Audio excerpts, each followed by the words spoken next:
భూమి యందు మా యందు నెరవేరును. మా అనుదిన ఆహారం నేడు మాకు దయచేయండి. మరణస్థులను క్షమించిన ప్రకారం మారణములను శోధనలకు తేక దుష్టుల నుంచి తప్పించండి. ఎందుకనగా రాజ్యం, బలం, శక్తి నిరంతరము నీదైన మా తండ్రి.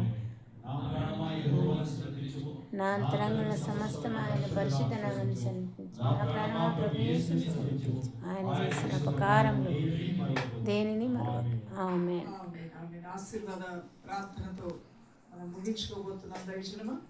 మరి ఈ రోజున ఇంటికి వెళ్ళాక కూడా పెద్ద పెద్ద పనులు, ఈ శరీరం అలసిపోయే పనులు మీరు ఎవరు కూడా చేయొద్దు. కానీ ఈ 3 రోజులు కూడా పనుల్ని లిమిట్గా చేసుకోండి. పనులు అస్సలు చేయొద్దు అంటలేదు, కనీసం మీరు చేయాల్సినవి చేయాలి. కానీ శరీరం బాగా అలసిపోయే పనులు మీరు చేయొద్దు. లోకవార్తలు మీరు వినొద్దు. న్యూస్ పేపర్లు, టీవీల్లో, యూట్యూబ్లో వచ్చే వ్యర్థమైన వాటిని మీరు చూడొద్దు. అలానే జగడాలకు దూరంగా ఉండండి, కలహాలకు దూరంగా ఉండండి. ఇంటి వారిని మీరు అందరినీ కూడా క్షమించేయండి. మెత్తని మనసుతో కలిగిన వారుగా ఉండండి, దీన మనసు కలిగిన వారుగా ఉండండి.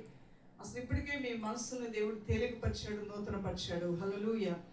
సో ఈ 3 రోజులు కూడా వ్రత దినములు అనగా ప్రత్యేకించబడిన దినములుగా, దేవుణ్ణి గణపరిచే దినములుగా, నీ కష్టబాధలు, నీ జీవితంలో ఉన్న వేదనలు తొలగించడానికి దేవుడు నీకు ఇచ్చిన గొప్ప భాగ్యముగా భావించి ఈ యొక్క దినాల్లో నీ దేవుడిని ఘనపరుస్తూ నిన్ను ప్రత్యేకపరచుకొని ఉండటం అనేది చాలా మంచిది. ఈవెన్ చర్చ్లో కూడా ఈరోజు సాయంకాలం కొంతమంది ఇక్కడ ఉండటానికి వాళ్ళు ప్యాక్ చేసుకొని 3 days ఉండడానికి వచ్చారని తెలియజేశారు. మీకు అకామిడేషన్ ఏర్పాటు చేస్తారు.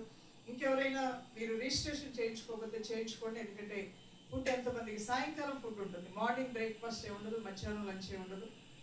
ఈ 2 రోజులు కూడా ఈవినింగ్ మీకు తప్పకుండా ఆహారం అనేది ఏర్పాటు చేస్తారు. కాబట్టి మీరు ముందుగానే రిజిస్ట్రేషన్ చేయించుకోవడం మంచిది. ఎవరైనా చేయించుకోకపోయినట్లయితే ఈ విషయాన్ని కూడా మీరు గమనించాల్సిందిగా కోరుతున్నాం. ఇక్కడ ఉన్న సేవకులు, క్యాంపస్లో ఉండే సేవకులు 7 గంటలకి ఈవినింగ్ ప్రేయర్ ఇక్కడ స్టార్ట్ చేస్తారు. సాయంకాలం 7 నుండి 9 గంటల వరకు కూడా ఇక్కడ ప్రేయర్ జరుగుతుంది. క్యాంపస్లో ఉన్నటువంటి పరిచారకులు, సేవకులు, విశ్వాసులు అందరూ కూడా ఇదే మందిరంలోకి వచ్చి మీరు 7 నుండి 9 గంటల వరకు కూడా అనేక విషయాలు కోరుతారు. రేపు జరిగే ఉపవాస ప్రార్థనలో దైవ కార్యాలు ప్రజల జీవితాల వరకు పొందుకుంటూనే రావాలి. ఇక్కడ నుంచి ఇక్కడికి వచ్చాక పొందుకోవడం కాదు, మీరు పొందుకుంటూనే వచ్చుదురు కాదు. మార్గ మధ్యలోనే దేవుడిని గణపరిచే గొప్ప కార్యాలు మీ పట్ల దేవుడు జరిగించను కాక. మీరు రండి, మీతో పాటు అనేకులను ఆహ్వానించండి. ముఖ్యంగా మీ ఇంటి వారిని వదలకండి. ఇంటి వాళ్ళని తప్పకుండా తీసుకుని రండి. లైవ్లో ఉన్నవారు సాధ్యమైతే మీ ఇంటి వారందరితో కలిసి ప్రార్థనలో కూర్చోడానికి ప్రయత్నం చేయండి.